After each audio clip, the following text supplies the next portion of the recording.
আসসালামু আলাইকুম। জাতীয় বিশ্ববিদ্যালয়ে ভর্তি কার্যক্রমে ২০২৪-২৫ ব্যাচের শিক্ষার্থীদের জন্য অনার্সে ভর্তির দ্বিতীয় রিলিজ স্লিপ কতটা গুরুত্বপূর্ণ সেটা নিয়ে আজকে আলোচনা করব।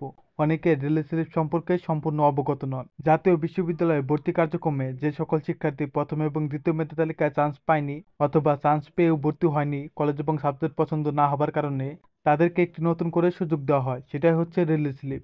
রিলিজ স্লিপে আবার দুই ধাপে আবেদন করা যায়। ইতিমধ্যে প্রথম রিলিজ স্লিপের আবেদন প্রক্রিয়া কিন্তু সম্পূর্ণ হয়েছে।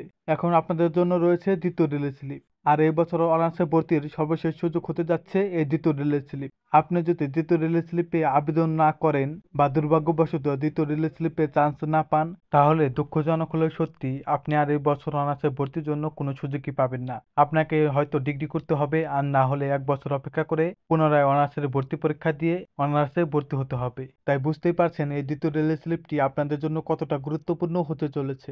আপনারা চাইলে আমাদের মাধ্যমে দ্বিতীয় রিলিজ স্লিপে আবেদন করাতে পারবেন। আমরা কিন্তু আমাদের নিজ অভিজ্ঞতাকে কাজে লাগিয়ে আবেদন করে থাকি। ইতিমধ্যে আমাদের দিয়ে আবেদন করে প্রথম রিলিজ স্লিপে 99% শিক্ষার্থী চান্স পেয়েছে, যাদের অনেকের রেজাল্টও খুবই কম ছিল। সেটা সম্ভব হয়েছে শুধুমাত্র আমাদের নিজস্ব কিছু টেকনিক কাজে লাগিয়ে। আপনারা যদি আমাদের দিয়ে আবেদন করাতে চান তাহলে অবশ্যই স্ক্রিনে দেওয়া নাম্বারে ইমো অথবা হোয়াটসঅ্যাপে যোগাযোগ করবেন। ভালো থাকবেন সবাই, খোদা হাফেজ।